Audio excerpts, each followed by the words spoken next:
Gada tumšākajā laikā, kad katrā mājā iemirdas sveču liesmas un gaisā virmo piparkūku smarža, arvien vairāk aizdomājamies par paveikto. Vai ar labiem vārdiem un dāvanām varam sasildīt sirdis? Reizēm jā. Tomēr vairot sirsnību, labestību un apliecināt savu apņemšanos var ar reāliem darbiem. Par labiem darbiem ir jārunā, lai mudinātu arī citus rīkoties līdzīgi un parādītu, ka labais vienmēr uzvarēs.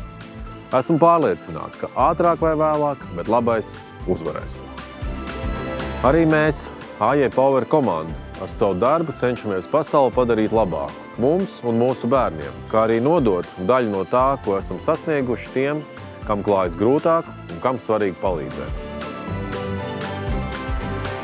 Svētki reiz beigsies, taču labie darbi ir jāturpina. To vēlam ikvienam no jums, būt drosmīgiem un darīt labu ikdienu. Sirsnīgu Ziemassvētkus un laimīgu jauno gadu!